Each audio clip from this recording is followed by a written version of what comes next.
श्रीमान् वेङ्कटनाथार्य कवितार्किककेसरी वेदान्ताचार्यवर्यो मे सन्निधत्तां सदा हृदि पद्मापते स्तुतिपदेन विपच्यमानं पश्यन्त्विह प्रपदनप्रवणा महान्तः मद्वाक्यसंवदितमप्यजहत्स्वभावं मान्यं यतीश्वरमहानससम्प्रदायम्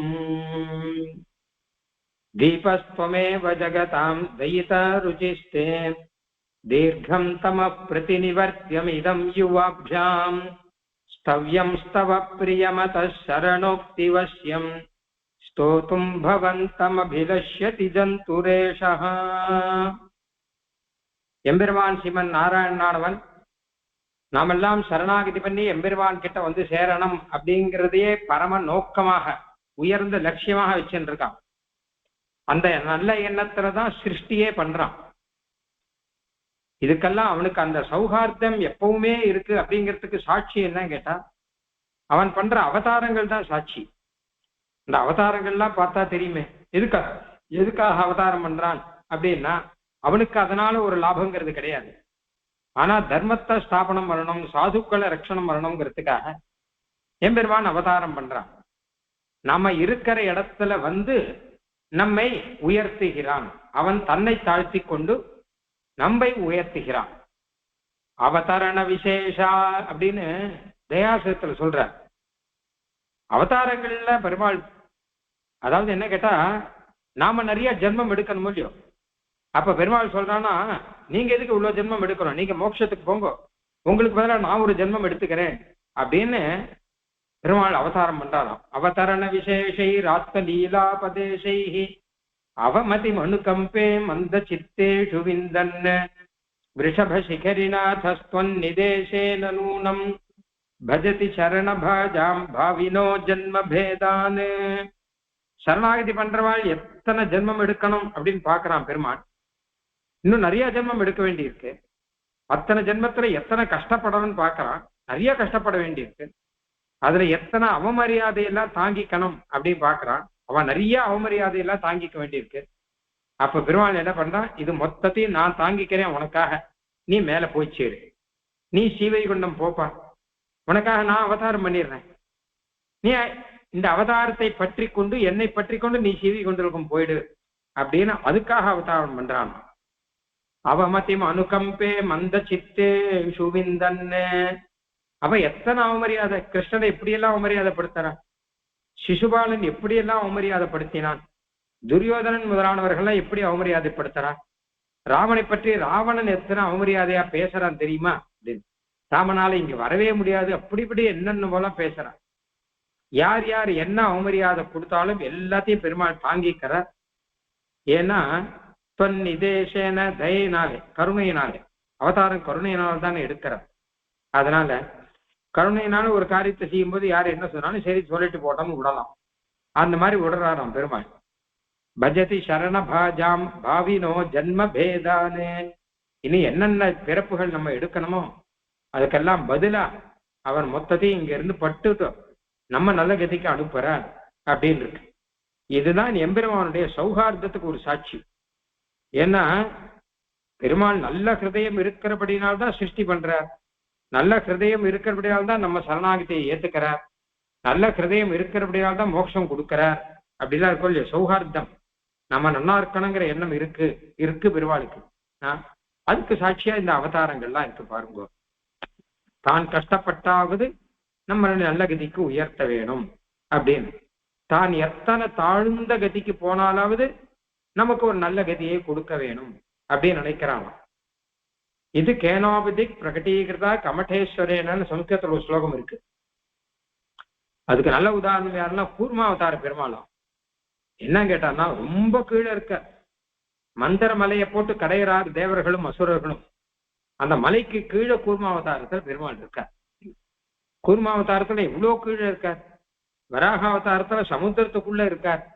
இப்படியெல்லாம் அவதாரம் எடுத்தாவது அப்யுத்தரே ததபி விஸ்வம், பூமியை நான் ரட்சிப்பேன், தேவர்களே ரட்சிப்பேன் அப்படின்னு பெருமாள் காண்பிக்கிறானா.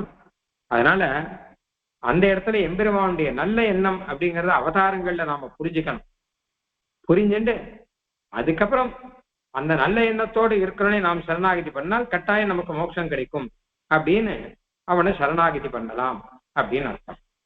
இதுல இந்த அவதாரத்துல நாம தெரிஞ்சுக்க வேண்டிய இன்னொரு விஷயம் ஒண்ணு இருக்கு. பெருமாள் அவதாரம் பண்ற, அதுல அவதார ரகசியம் பார்த்தோம் நாம. அவதார ரகசியத்துல முக்கியமானது என்ன கேட்டானா அஜகத் ஸ்வபாவகாங்கிற தன் ஸ்வபாவத்தை அவன் விடுறதே கிடையாது. நானாவிதை ரகபட்டை ரஜகத் ஸ்வபாவைகின் சாய்ச்சருள்யம். எம்பெருமானுடைய சுபாவம் கொஞ்சம் கூட விடாது. எம்பெருமான் சர்வஜன், எம்பெருமான் சர்வசக்தன், எம்பெருமான் சத்திய சங்கல்பன். இதை மறக்கக்கூடாது. எப்பவுமே அவதாரத்திலும் அப்படிதான். ஏதோ ராமாவதாரத்தில் பார்த்தா அவன் சர்வஜன் இல்லைன்னு மாதிரி தோணும். அவன் சர்வசக்தன், எல்லாம் அவனால முடியுங்கிறது இல்லைங்கிற மாதிரி தோணும். எம்பெருமான் சர்வசக்தனா இருந்தா அவனே நேரம் அங்கேருந்து ராவணனை சம்ஹாரம் பண்ணிடலாமே, எதுக்கு வானரங்களை எல்லாம் துணைக்கு கூட்டுண்டா? வானர சைன்யத்தெல்லாம் கூட்டுன்னு போறான், எதுக்கு வானர சைன்யத்தெல்லாம் கூட்டுன்னு போறான் அப்படின்னு சில பேர் கேட்கலாம். எம்பெருமான் சர்வஜனா இருந்தா ராமாவதாரத்துல அப்போ சீதாதேவி ராவணன் தூக்கின்னு போறான், அவருக்கு தெரியுமா இல்லையோ, அப்புறம் எதுக்கு தேடிட்டு போறான், இங்க இருக்காளா அங்க இருக்காளா அப்படின்னு சொல்லிட்டு கிருஷ்ண ஒரு ரூபா தேடி வானரங்களை தேட அனுப்புவது எதற்கு அப்படின்னு கேள்வி எல்லாம் வரும். இதுக்கெல்லாம் தான் ஒரே பதில் தான். இந்த அவதார ரகசியம்ங்கிறது வெறும் 6 ரகசியம் இருக்கு. இந்த 6 ரகசியத்தை வெறும் எழுதி நம்ம மனப்பாடம் பண்ணி வச்சுக்கிறதுக்காக இல்லை, அதை நல்லா புரிஞ்சுக்கணும். எம்பெருமான் தன் சுபாவத்தை விடமாட்டான், அப்படி அவனுக்கு எந்த குறவும் கிடையாது அப்படின்னு அர்த்தம். ராமாவதாரத்தில் இப்படி இருக்கிறதால இதெல்லாம் வெறும் அபிநயம் தான் எல்லாமே. ஏன்னா அவனுக்கு தெரியும், தெரியாததே கிடையாது. இதெல்லாம் வெறும அபிநயமாக அந்த வானரங்கள்லாம் சொல்றா இல்லையா, அவங்கிட்ட எம்ம அனுகிரகம் பண்றதுக்காக நீர் எம்ம கூட்டுண்டீர், அவ்வளவுதான். பெருமாள் நம்மளை கைங்கரியத்தில் வச்சிருக்க, நாமளும் ஏதோ கைங்கரியம் பண்றோம், வேதபாராயண கைங்கரியம் பண்றோம், வேற ஏதாவது சேவனம் பூஜனம் கைங்கரியங்கள்லாம் பண்றோம். நாம கைங்கரியம் பண்றோங்கிறது பெருமை இல்லை, நம்ம கைங்கரியத்துக்கு வச்சிருக்கான் இல்லையா, அதுதான் அங்க பார்க்கணும். ஏன்னு கேட்டா நம்ம இல்லாட்டா கூட கைங்கரியம் நடக்க போகும். நம்ம இல்லாட்டா வேதபாராயணம் நடக்காதா, நம்ம இல்லாட்டா அர்ச்சனம் நடக்காதா, நம்ம இல்லாட்டா வேற எதுவும் நடக்காதா, எல்லாம் நடக்கும். பின்ன என்ன கேட்டா நம்மையும் வச்சிருக்கான் இல்லையா எம்பெருமான், அதை பார்க்கணும். அந்த மாதிரி ரீதியில அவதாரத்துல இவர்கள்லாம் இல்லாட்டா நடக்காதுங்கிறது கிடையாது. இந்த வானரங்கள் இல்லாட்டா ராவணனை ஜெயிக்க முடியாதான்னு பெருமாளுக்கு அதெல்லாம் ஒண்ணுமே கிடையாது. இந்த சமுத்திரத்தினுடைய இந்த கரையில இருந்து அந்த கரையில லங்கையை பொசுக்க முடியும் பெருமாளால. ஜெகத் சசைலம் பரிவர்த்தையாம் யகங்கிற பெருமாளே ராமனே சொல்ற, உலகம் மொத்தத்தையும் சுத்த வச்சிருவேன், கம்ப்ளீட்டா தலைகீழ மாத்திடுவேன் எல்லாத்தையும் அப்படிங்கிறார். அந்த அளவு உண்டு பெருமாளுக்கு. ஆனா கூட நமக்காக பெருமாள் அபிநயத்துல தன் சக்தியெல்லாம் குறைச்சுன்னு இருக்கா மாதிரி, தன்னுடைய ஞானங்கள்லாம் குறைச்சுன்னு இருக்கா மாதிரி பெருமாள் அபிநயம் பண்றார் அப்படிங்கிறது மட்டும்தான். அதனால அஜகத் ஸ்வபாவஹா அப்படிங்கிறது முக்கியம், எல்லாமே முக்கியம். அப்ராகிருதைஹி, அப்ராகிருதம் பிராகிருதமான சரீரம் எம்பெருமானுக்கு நினைக்க கூடாது. அங்கங்க ரத்தம் வருது பெருமாள் திருமேடிலிருந்து, அதெல்லாமும் அபிநயம்தான் எல்லாமே. திவ்ய மங்களமான அப்ராகிருதமான திவ்ய மங்களமான ஒரு விக்கிரகம், சுத்த சத்துவமயமான திருமேனி, பார்க்கறதுக்கு மனுஷா மாதிரிதான் இருப்பார் ராமனும் கிருஷ்ணனும். இதே மாதிரி தோல் எலும்பு சதை இதெல்லாம் இருக்கா மாதிரிதான் தெரியும். ஆனால் எல்லாமே திவ்ய மங்களமானது, அப்ராகிருதமானது அப்படிங்கிறதும் சத்தியமா, அதுவும் 100% சத்தியம். அதை அப்படியே ஒத்துக்கணும் அப்படிங்கிறார். அதனால அதுவும் அங்கங்க அவனுடைய வைபவத்துல தெரியும், அவனுடைய சக்தி. கிருஷ்ணன் 7 நாள் மலையை பிடிச்சு நின்றான்னா 7 வயசு குழந்தை மலையை பிடிச்சு நிற்க முடியுமான்னா, எல்லாம் ஏதோ ஒரு சக்தி. கிருஷ்ணனுடைய சக்தியை சில சமயம் மறைச்சிருக்கான், சில சமயம் பிரகடனம் பண்றான் அப்படின்னு ஆகும். ராமன் மூல பலத்தை சம்ஹாரம் பண்றது ஒருத்தராவே, இதெல்லாம் மனுஷனுக்கு முடியுமான்னு. அதனால அங்கங்க பார்த்து நம்ம தெரிஞ்சுக்கலாம். ஆனால் எல்லாம் சத்தியம், அது ஒண்ணு. ரெண்டாவது அப்ராகிருதம். அப்புறம் அஜகத் ஸ்வபாவைகி, பெருமாளுடைய சக்தியிலேயோ ஞானத்திலேயோ எந்த விதமான குறவும் கிடையாது, இல்லாம தான் பெருமாள் அவதாரத்தை நடக்கிறார். இப்ப என்ன சந்தேகம் வருதுன்னு கேட்டா, அப்போ பெருமாள் அஜகத் சுபாவமாக இருக்காருன்னா அப்போ அவர் சர்வஜனா இருக்கார், சத்தசங்கல்பனா இருக்கார், சர்வேஸ்வரனா இருக்கார், எல்லாமாவும் இருக்கார் அப்படின்னு ஆச்சு. அப்போ அந்த அவதார எம்பெருமானை போய் நான் ஆசிரிக்க முடியுமா? இதெல்லாம் தெரிஞ்சிருக்குன்னு வச்சுக்கோங்க. அப்ப அவர் போய் நம்ம ஆசிரிக்க முடியுமோ?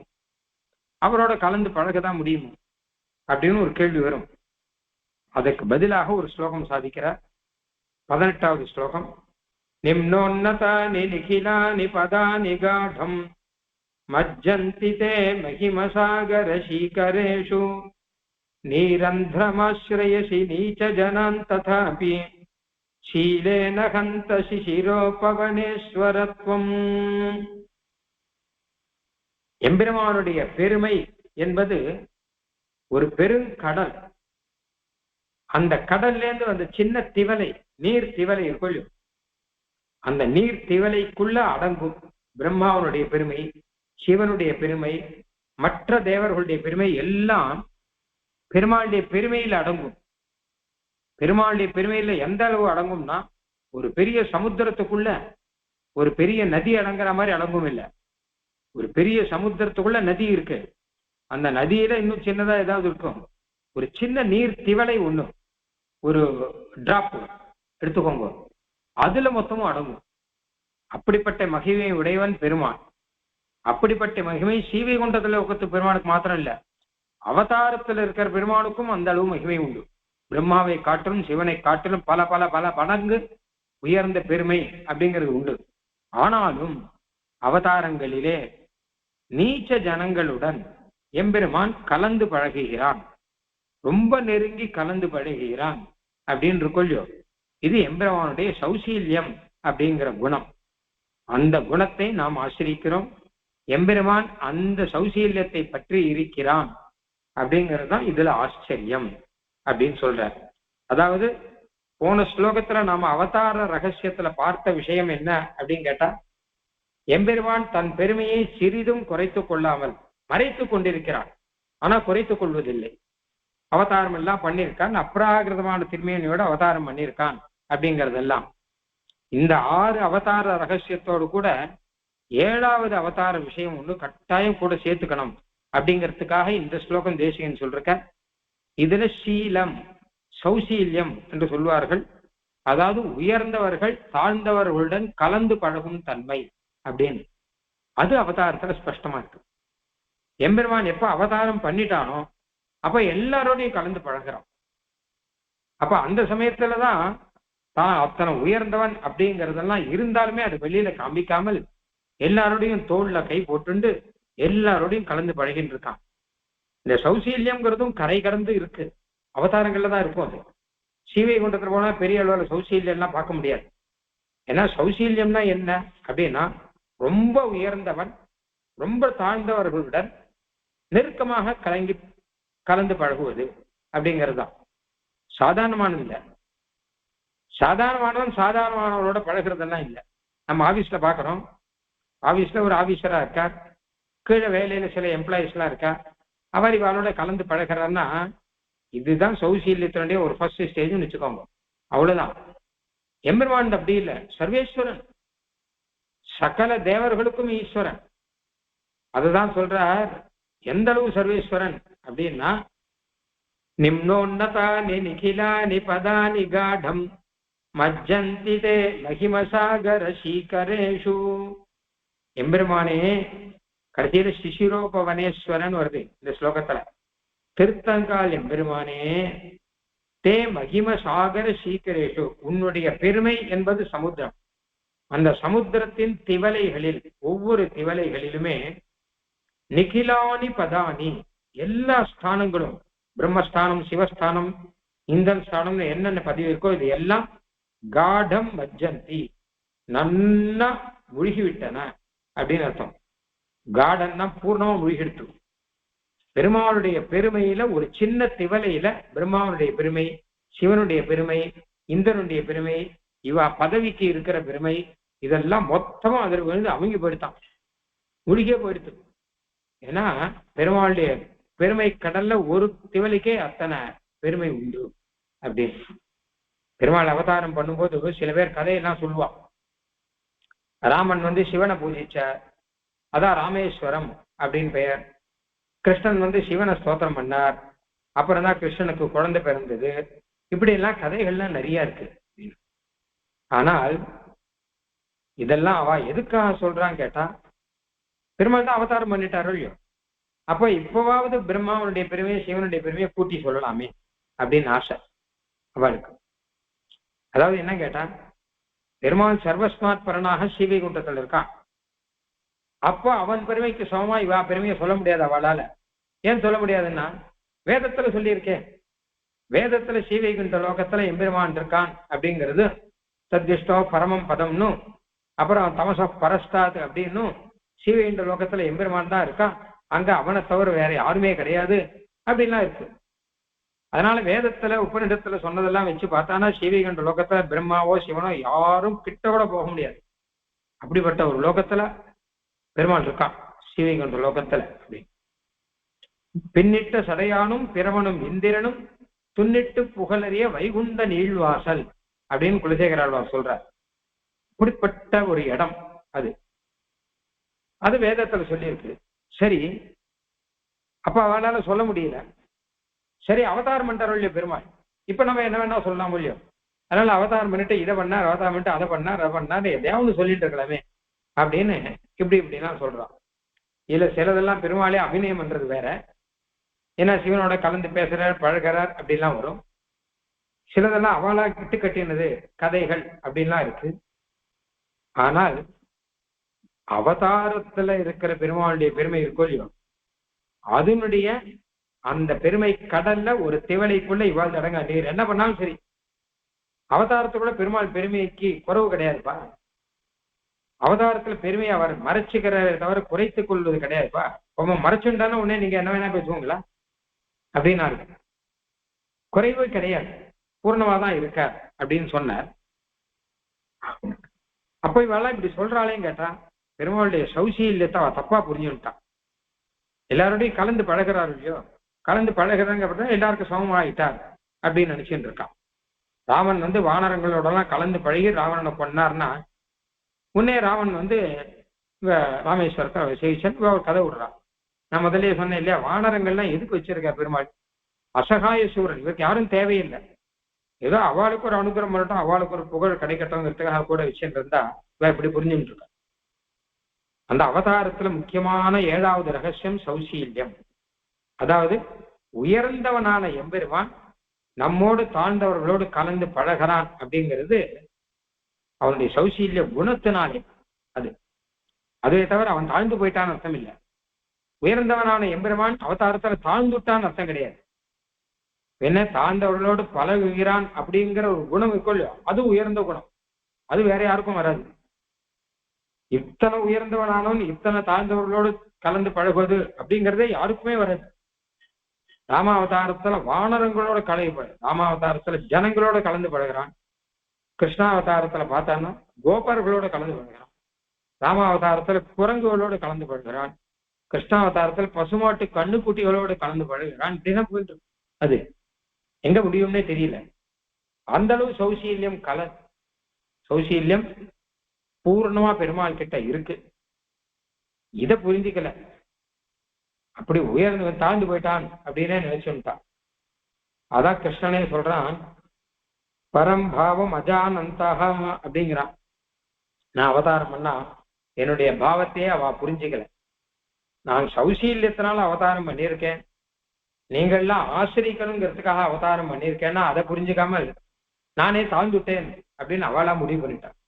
அதனால தாழ்த்தி என்னென்ன சொல்ல முடியுமோ அதெல்லாம் சொல்ல ஆரம்பிச்சுட்டா. சிசுபாலன் சொல்லலையா, நான் இப்ப மாடு மேய்க்கிறவன் தான் அப்படின்னு ஆரம்பிச்சா சிசுபாலன். இப்போ மாடு மேய்க்கிறவன் தான், இவனை போய் கொண்டாடுறாங்களே அப்படின்னு சொல்லிட்டு பெருமாள் மாடு மேய்ச்ச. மாடு மேய்க்கணும்னா வேற வழி இல்லாம மாடு மேய்க்கல, நான் எப்படி ரட்சிக்கிறேன் பாருங்கோ அப்படிங்கிறதுக்காக மாடு மேய்க்கிறேன். கற்றினம் மேய்த்த எந்தை கழனை பனிமின் நீரேனா, மாடு மேய்க்கச்சி எப்படி எல்லாம் மேய்க்கிறேன் பாருங்கோ, அந்த மாதிரி என்னுடைய ரட்சணம் விசேஷமானது அப்படிங்கிறத காமிக்கிறான் எம்பெருமான் அப்படின்னு. அதனால ஷீலேன ஹந்த சிசிலோ பவனேஸ்வரத்துவம், சிசிரோ பவனேஸ்வர எம்பெருமானே, உன்னுடைய சௌசீல்யத்தினால் நீ என்ன பண்ண, நீரந்திரமாஸ்ரயசி நீச்ச ஜனானு. நீச்ச ஜனங்களோட கூட நீரந்திரம் அப்படின்னா இடைவெளி இல்லாமல், ஆசிரியசின்னா கலந்து பழகைதான் அர்த்தம். நீச்ச ஜனங்களோட கூட கொஞ்சம் கூட இடைவெளி இல்லாமல் கலந்து பழகிறார். நீச்ச ஜனங்களோட கலந்து பழகிறார் மாத்திரம் இல்ல, இடைவெளி இல்லாமல் கலந்து பழகிறார். கொஞ்சம் 3 அடி தள்ளி இருந்து பேசுறார் அப்படிங்கறதெல்லாம் இல்ல. குகனோட பெருமாள் பேசுறார், குகனோட 3 அடி தள்ளி இருந்து பேசுறார் அப்படிலாம் இல்ல. கெட்ட போல சேர்ந்து குகனுக்கு தோழனாக நின்று, குகேன சகிதோ ராமஹ லக்ஷ்மணேன ச சீதையா. ராமன் முன்னாடி போனார், குகன் 4 அடி தள்ளி பின்னாடி கை கட்டின்னு வந்தார் அப்படி இல்ல. ராமன் பக்கத்திலே கம்பீரமா நடக்கிறார். குகன் குகசகன் அப்படின்னு பெருமானுக்கு பெயர். அதான் நீரந்திரமாஸ்ரயசி, கொஞ்சம் கூட இடைவெளி இல்லாமல் குகனோட சேர்த்து, குகனோட ஐவரானோம்னு வரும் இதுல கம்பராமாயணத்துல. நாங்கள் 4 பேர் இல்ல 5 பேர்னு குகனையும் சேர்த்து, நாங்கள் 5 அண்ணா தம்பிகள் 5 பேர்னு சொல்லும்படியாக அந்த அளவு கலந்து பழக. அப்போ அதான் நீரந்திரம், கொஞ்சம் கூட இடையே இல்லாமல் நன்னா கலந்து பழகுதல். பகவதி பரத்வாஜே புக்தி ததா சபரி கிரகே பிரபுர் அனுசுதோ விஸ்வாமித்ரா பிளவங்க பதிஸ்ததான்னு சுவாமி தேசியன் ஸ்லோகம் தான் இது. அபய பிரதானத்துல பரத்வாஜ ஆசிரமத்துல பெருமாள் எழுந்தருளி இருந்தபோது பரத்வாஜர் ஆதித்யம் பண்ணார். திரும்பி வரைச்சா கூட இருக்கு. பரத்வாஜருடைய ஆதித்யம், அவருடைய விருந்தோம்பல் அதெல்லாம் ஏத்துண்டார். பரத்வாஜர் பெரிய மகரிஷி, வேதத்துல சொல்லப்பட்ட மகரிஷி. ஆனா ததா சபரி கிரகே, அப்படியே சபரி கிரகத்திலையும் போய் சாப்பிடுறார். சபரியும் பழங்கள்லாம் கொடுக்கறா. பரத்வாஜர் பிராமணர், சபரி பிராமணர் கிடையாது. பரத்வாஜர் மகரிஷி, பிராமணர்லாம் விட்டுருங்க, பெரிய மகரிஷி, வேத பிரசித்தமான மகரிஷி. இவர் காபி சபரிங்கிற தேசம், யாரோ சபரியாமே அப்படின்னு ஊர் பேர் கூட தெரியாது, அப்படிப்பட்ட ஒருத்தி.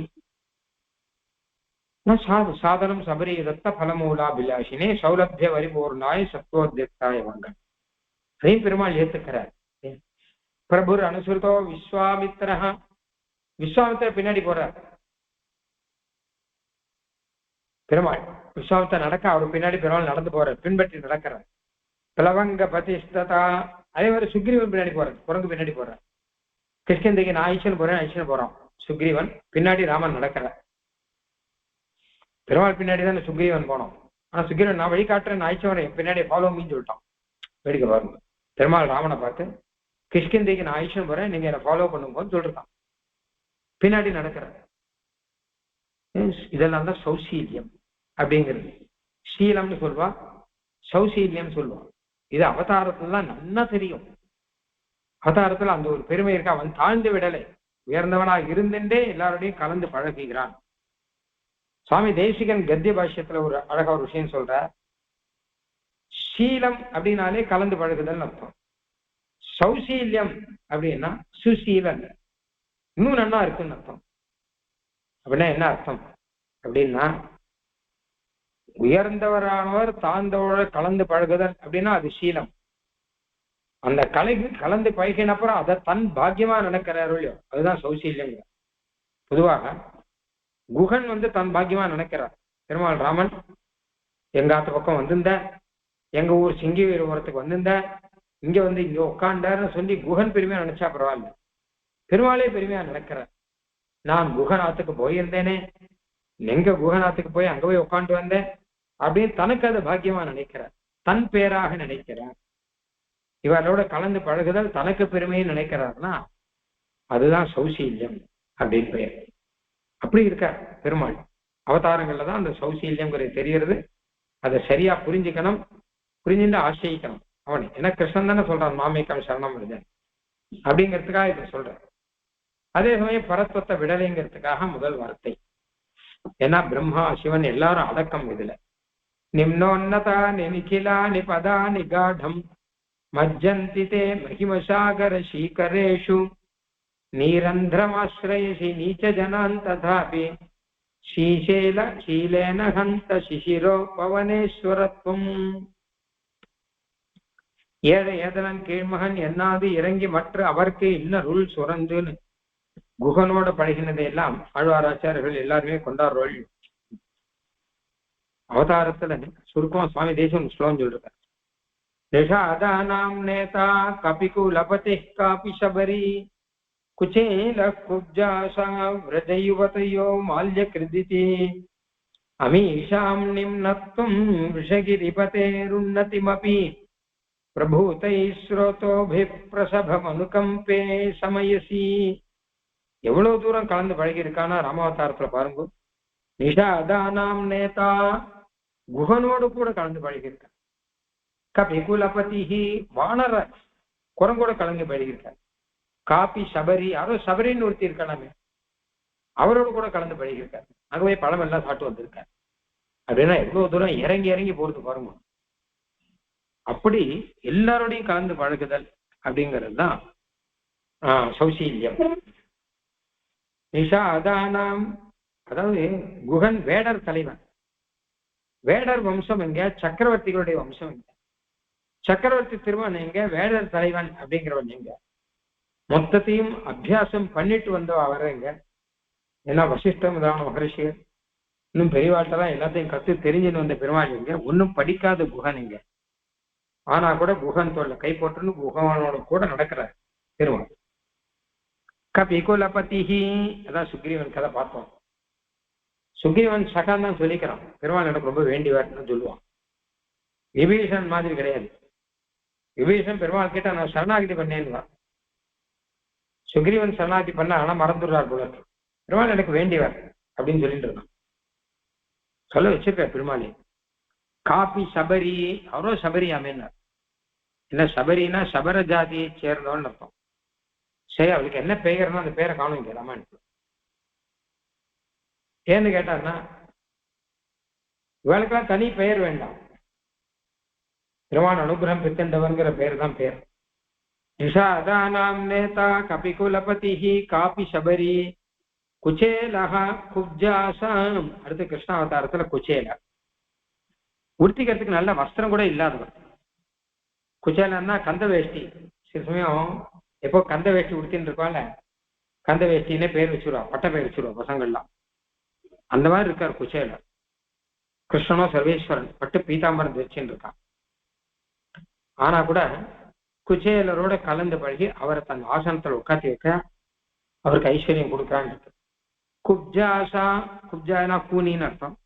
கிருஷ்ணாவதாரத்துல ஒரு கூனி இருக்கா, ரொம்ப நல்லவளும். அவளுக்கு அனுகிரகம் பண்றான் கிருஷ்ணன். நீ கையில வச்சுருக்கிற சந்திரத்தை எனக்கு கொடு அப்படின்னா சொல்லி அவளுக்கு அனுகிரகம் பண்றான். அந்த மாதிரி ஆயிரக்குல பெண்கள், அந்த மாதிரி மால்யக்கிருதி மால்யாக்காரர் அப்படின்னு ஒருத்தர் எல்லாருக்கும் அனுகிரகம் பண்ணலையா. அதனால அமீஷாம் நிம்னத்துவம் இவர்களை எவ்வளவு தாழ இருக்கா. விஷகிரி பண்ணே உன்னதி மப்பி திருவேங்கட எவ்வளவு மேல இருக்கு. இந்த கூட பெருமாள் கீழே இறங்கி வந்து சமமாக்குறேன். உதாரணம் எப்படின்னு கேட்டா மேல இருக்கக்கூடிய அருவி ஜலம் இருக்கும், அது கீழே வந்து சமமாயிடும். அதாவது திருமலையில பார்த்தோம்னா குளிரருவி வெங்கடம் அப்படின்னு சொல்ற மாதிரி மேல குளிர் அருவி நிறைய இருக்கும். அதே ஏகப்பட்ட அருவிகள் குளங்கள் சுனைகள் எல்லாம் இருக்கு. கீழே பார்த்தா மலைக்கு கீழே அங்கேயும் குளம் இருக்கும். ஆனா என்ன இருந்தாலும் இது கீழே இருக்கிறது தான், அது மலை மேல இருக்கு. மலை மேல இருந்தா இன்னும் குளிர்ச்சியா இருக்கும். கீழே தரையில இருந்தா அந்த பூமியுடைய சூடெல்லாம் வரும். ஆனா மலையில இருந்தா அந்த அளவு வராது. அதனால குளிர்ச்சியாக தெளிவாக மலையில ஜலம் இருக்கு, கீழே ஜலம் சாதாரணமா இருக்கு. அப்ப இந்த கீழே ஜலம் பாக்குறது அவ எங்கேயோ மேல இருக்கா, நான் எங்கேயோ கீழே இருக்கேன். அப்ப ஒரு மழை பெஞ்சது, அந்த அருவியிலேருந்து ஜலம் எல்லாம் அப்படியே கீழே கொட்டிட்டு இதோட கலந்து பழகிறது இல்லையா. அந்த மாதிரிதான் பெருமாள் மேல இருக்கார், நாமெல்லாம் கீழே இருக்கோம். இன்னும் பெருமாளுடைய ஒரு மழை பெய்தது, கருணை மழை அப்படின்னு பெஞ்சது. அங்கிருந்து அந்த கருணை மழை அப்படிங்கிறதே பெரிய அருவியாக மேலேருந்து கீழே கொட்டுறது. கீழே கொட்டினா கீழோட கலந்துடுறது, அதுதான் அவதாரம் அப்படிங்கிறது. எல்லாரோடையும் கூட கலந்துடுறதோ இல்லையோ, அதுதான் அவதாரம் அப்படின்னு அர்த்தம். விசித்திர குண சித்திரிதாம் விவித தோஷ வைதேசிகிம் அப்படின்னு இந்த அவதாரத்தை பத்தி எல்லாம் சுவாமி தேசிகன் தயாசத்திரத்தையும் சொல்லிருக்கார். ஆக இது அவனுடைய சௌசீல்யம், எல்லாரோடையும் கலந்து பழகக்கூடிய தன்மை அப்படிங்கிற ஒரு இது இருக்கு. எம்பெருமானுடைய குணம் இருக்கு. அதனால அதை புரிந்து கொள்ள வேண்டும் அவதாரத்துல. இந்த சௌசீல்யத்தை புரிஞ்சுக்காம சரி யாரோ ஒருத்தன் அப்படின்னு சொல்லிட்டு அப்படியே கடைசி வரைக்கும் கால கருத்தை கழிச்சா நராதவன் பெயர்னு அப்புல்லாருடைய வசனம் ஒண்ணு தேசியம் சொல்ற. ஆயர்குல பெண்கள் மாதிரி புரிஞ்சுக்கோங்க, கலந்து படிக்கணும் பேசாம. அதை விட்டுட்டு அவன் ரொம்ப வசத்தின்னு சொல்லிட்டு சில பேர் விட்டுருவான், ரொம்ப தாழ்த்தின்னு சொல்லி சில பேர் விட்டுருவான். பெருமாள் ஆசைக்க மாட்டான். ஏன்னா ரொம்ப உயர்ந்தவன் அவனு போய் நம்ம எப்படி ஆசைக்கிறதுன்னு விட்டுருவான். சில பேர் அவதாரத்தை பார்த்துட்டு ரொம்ப தாழ்ந்தவன் நினைப்பான். ஆனா ரெண்டும் இல்லாமல் சமமானவன், நமக்கு சமமானவன் அப்படிங்கிறத காமிக்கிறது தான் இந்த சௌசீல்யம் அப்படிங்கிறது. நிம்னோன்னதாதி நிகிலானி பதானி காடம், நிம்னோன்னதானி போட்டிருக்காரு. அதான் பிரம்மா சிவன் இவருடைய ஸ்தானங்கள்லாம் நிம்ன உன்னதம், தாழ்ந்ததும் உசைந்ததும் மாத்தி மாத்தி இருக்கு. அதெல்லாம் பெருமாள் கிட்ட அடக்கம்னு அர்த்தம். மஜ்ஜந்தி தே மகிமசாகர சீகரேஷு நீரந்திரமாஸ்ரயசி நீத ஜனான் ததாபி ஷீலேன ஹந்த சிசிரோபவனேஸ்வரத்வம். அந்த ஆச்சரியம். சிசிரோபவனேஸ்வர துவம், நீ நீரந்திரம் ஆசிரியச்சி, கொஞ்சம் கூட இடைவெளி இல்லாமல் அவளோட கலந்து பழகி இருக்கிறாமே, இது என்ன ஆச்சரியம் அப்படின்னு இங்க சாதிக்கிறார். ஆக அவதாரத்துல முக்கியமான விஷயம் ஆச்சு. இன்னொரு விஷயம் என்ன கேட்டா, அவதாரத்துல பிரம்மா சிவன் எல்லாம் காட்டிலும் தாழ்ந்தவர் மாதிரி தெரியும். ஆனா அவர் தாழ்ந்தவர் கிடையாது. சிவகுண்டத்தில் எப்படி உயர்ந்தவரோ அதே மாதிரிதான் உயர்ந்தவர் அப்படிங்கிறது விஷயம். அந்த மாதிரி ரீதியில பார்த்தோம்னா பெருமாள் அவதாரத்துல நடந்த வைபவங்களை எல்லாம் எடுத்து பார்ப்போம். பிரம்மா சிவனுடைய பெருமை மாதிரி பெருமாள் பெருமை இருக்காது. அது ரொம்ப ரொம்ப வசத்தியா இருக்கு. அதனாலே அவதாரத்தில் நடந்த சில வைபவங்களை எல்லாம் அடுத்த ஸ்லோகத்தில் சொல்ற. காஷி விருகாந்த சராச நபான கங்கா சம்பூதி நாம கிருதி சம்வதனாத்யுதந்தைஹி அப்படின்னு ஆரம்பிச்சு சில பிரமாணங்கள்லாம் சாதிக்கிற. அவதாரத்திலேயே கூட பிரம்மாவை காட்டிலும் சிவனை காட்டிலும் எம்பெருமான் உயர்ந்தவன் அப்படிங்கிறது நன்னா தெரிய வரும் அப்படிங்கிறதுக்காக அந்த உதாரணங்கள் அதெல்லாம் கொஞ்சம் விஸ்தாரமாக மெதுவா சொல்லணும். அதனால அதை அடுத்த காலக்ஷேபத்தை பார்க்கலாம். இப்போ எம்பெருமானுடைய பெருமைக்கு குறைவு கிடையாது அப்படிங்கிறது சாரம். அந்த குறைவு கிடையாமல் இருக்கும்போது அதே பெருமை கொஞ்சம் கூட குறையாமல் எல்லாரோடையும் கலந்து பழகிறபடினால்தான் நமக்கு அவதாரம் உத்தேசியமா இருக்கு அப்படிங்கிறது பரமசாரம். காஷி விகாந்தக அப்படின்னு அவதாரத்தில் நடந்த சில கதைகள்லாம் சொல்லலாம். அது அடுத்ததில் பார்க்கலாம். கவிதார்க்கிக சிம்ஹாய கல்யாண குணசாலினே ஸ்ரீமதே வெங்கடேசாய வேதாந்த குரவே நமஹ.